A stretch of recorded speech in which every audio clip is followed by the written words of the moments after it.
สบายดีพี่น้องนี่อ้อมอีปูอ้อมบักหอยพี่น้องมาบาดพ่อแหลมส่วนมากตอนนั้นยังเป็นเล็กน้อยเป็นเล็กน้อยอยู่เป็นเล็กน้อยกว่าตอนนั้นเขาเจ้าหัวตะสีว่างไม่ใช่เลยเขาเก่าไม่เลยเท่หลักพี่น้องเท่เสาตะล่าตอนนั้นเป็นนิดหน่อยอยู่กระโดดเลยพี่น้องแต่ว่านี่แต่ว่ากล่อมแกงอยู่แต่ว่าเฮาเนี่ยมืดแต่ว่ากล่อมแกงโบราณสารเกลแล้ววันนี้จะปัจจุบันจะมันปฏิทนสภาพอากาศได้ไหวพี่น้องมันคักน้องพอเนาะแกบอกว่ามันเต็มท้องจะป้าอยู่นี่อย่างไรคือท่านน้อง2 ปีพี่น้อง2 ปีซ้อนที่เขาเจอป้าอยู่นะพี่น้องเนาะเนื่องจากเกษตรสลาที่มีอายุหลายจากบ้านเกิดหรือบ้านนะพี่น้องเนาะตามกาลเวลาตามสภาพอากาศพี่น้องมันเกิดสุขผู้พันเต็มเสาสลา6 เสากัดแตกนะพี่น้องเลยว่าเล็กมันเกิดสนิมแล้วมันจะปีดออกพี่น้องปีดออกมันกับปูอีแม่ซื้อละวางได้ละแม่พ่อซื้ออีแม่เล่าเกี่ยวอีกับปูมาให้แล้วซื้อว่าอีหยังบ่ได้ถามซื้อเพิ่นโบราณปฏิสังขรณ์เป็นสลาใหม่พี่น้องเป็นสลาเนาะรอบสุดท้ายนี่มันค่ะอีปูรูปแบบใหม่ก็พี่น้องแต่ว่าทรงความดั้งเดิมในซึ่งการพี่น้องที่ต้อนเติมอาเทเพิ่มขึ้นเป็นห้องเก็บของเป็นห้องประชุมเป็นห้องเป็นเล็กน้อยเป็นห้องรับของบ้านนั่นเป็นห้องต้อนรับนั่นเป็นสิ่งนั้นเป็นเป็นหลายอย่างพี่น้องถ้าเรียนเพิ่มดูดแต่ที่ว่าให้มันดูดีก็เก่าพี่น้องให้มันครบตัวเก่ามันได้ที่2 ปีกันเห็นมันได้เป็น100 ปีพี่น้องอาเทียนเห็นดีกว่าเก่านะพี่น้องเนาะด้วยว่าหอมผักกระแยงในปัจจุบันมาตรฐานเบิ่มขึ้นพี่น้องดีขึ้นกว่าเก่าพี่น้องจังได้ตั้งเป็นกฐินสามัคคีซึ่งปีนี้ถ้ามีเจ้าภาพหลักอยู่4 เจ้าพี่น้องเจ้าภาพหลักกฐินสามัคคีให้อยู่4 เจ้าเป็นเจ้าภาพเป็นหลักเป็นฐานให้พี่น้องเอาเป็นว่าแล้วกินข้าวเสียบสำพ่อละแข็งแรงความบุญนักกันพี่น้องก็คือ1คนแม่กรไม่หิงสา2คนมามีกุ้งนคิดสีเตชะอ้อมปูแม่บัวผินสีเตชะบัวผันสีเตชะแล้วอย่างบัวผินบัวผันบัวผินเนาะบัวผินสีเตชะเนาะ3นี่กับคุณแม่ให้วัดสกุลดีพี่น้อง4นี่กับคุณแม่บรรจงแค่กาลสินพี่น้องเป็นเจ้าภาพละพี่น้องก็เป็นเจ้าภาพร่วมนักการพี่น้องจอบขาดใจละ300 บาทแล้วก็เข้าไปได้พิมพ์ซ่อมแล้วพี่น้องเนาะพิมพ์ซ่อมไปแก่เนี่ยลูกหลานเข้าอยู่กรุงเทพมหานครโยจากอีกท่านที่กับดีพี่น้องได้มารวมเป็นตั้งเป็นองค์กฐินสามัคคีเป็นหน้าเพื่อจะสร้างพี่น้องจะสร้างศาลาโบราณปฏิสังขรณ์ศาลาเป็นต่อเป็นเสาเป็นไม้ที่ดังแต่มันดีก็คนละเมนูเพราะฉะนั้นที่แกงไว้เมนูที่แกงไว้ลำบ้องย้อนอยู่กับพี่น้อง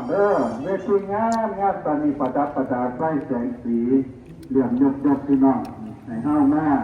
ราศีสันต่างๆในห้าวมะม่วงน้ำกันพี่น้องเนาะบนการสนุกสนานหรือว่านักนักการมันเป็นของครูกันตั้งแต่เก่าก่อนพี่น้องแต่นี้งานบุญตอนนี้ก่อนมีรับมีเศษมียอดเป็นมาได้ข้อของคนอีสานที่เข้าสู่กินลูกโดดลูกพ่อสืบนอพ่อแนวสืบแหนกันมากแต่สมัยก่อนกันหน่อยเนี่ยมันเพี้ยนที่หมอลำแต่ถ้าเป็นเล็กน้อยอันน้อยหนึ่งเล็กดิ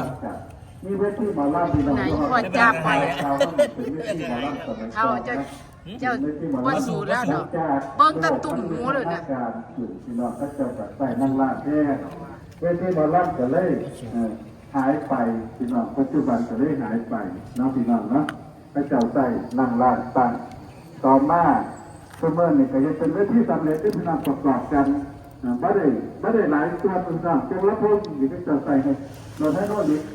ถึงเราเป็นการเชื่อตั้งนั่งเมื่อนี่มันเป็นแบบนี้ด้วยว่าเด็กน้อยนี่มันจะเลิกขึ้นพี่น้องคือจะมาเหตุหน้าสมัยก่อนใส่กล้วยแต่ปัจจุบันนี้ รถดันกับนี่รถเจียวกับนี่พี่น้องนะรถตัดอ้อยกับนี่แล้วเป็นรถปลูกอ้อยกับนี่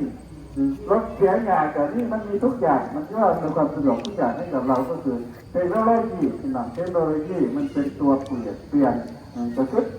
ปัญญาของคนนี่แหละเราไม่ต้องการมันเป็นปัญญา เขาจะสุยพอแหลมบ่นำ เป็นปัญญาประดิษฐ์แต่จะมาเป็น ลูกโดด สมัยใหม่ คือกินแต่มาเครียด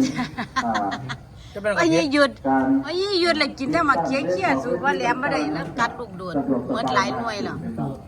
สมุนในปัจจุบันเอามานี่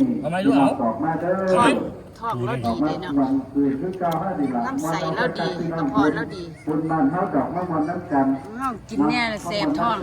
มาซื้อบัตรแล้วร่วมน้ำกันบัตรได้เงินที่บาทขนาดงานพี่น้องมาเป็นน้ำมันน้ำกันมาซื้อน้ำกันอยากให้พี่น้อง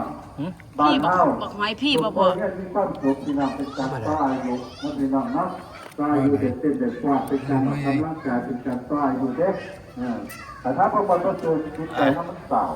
เผ็ด โรคไข้ไข้เจ็บมันก็ถามหาไว้พี่น้องแต่ถ้าหากวันนี้ซื้อ ให้ลุงดูนะมั้ง อยู่บนเจ้าสนุกสนานอยู่บนเจ้าเนาะเข้าใจ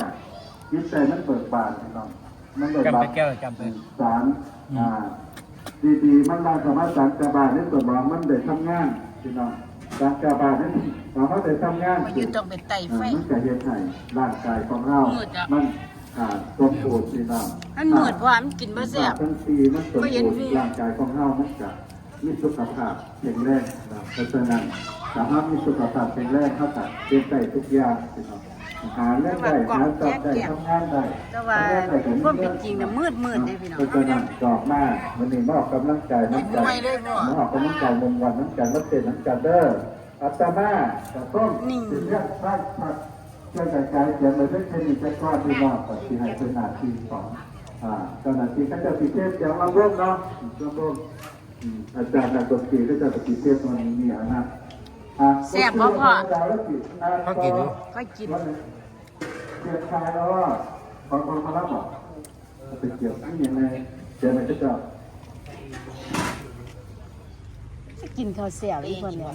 อ้อมกับปูจ้ะ ไหวท่านนี้เลยก็ได้ไปก้านปูแล้ว พอแหลมก็พอหยุดแล้วไปก้น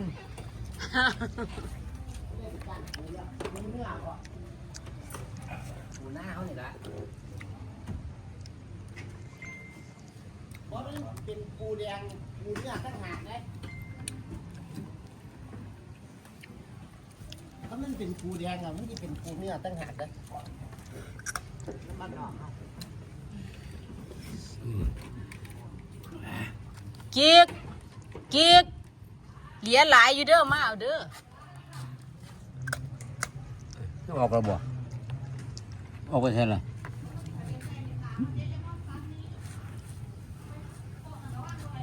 นั่นพ่ออยู่ไตขาพ่อมันคือหน่อยแท้อยู่ไตขานั่นมันหน่อยมาหอยบ่พี่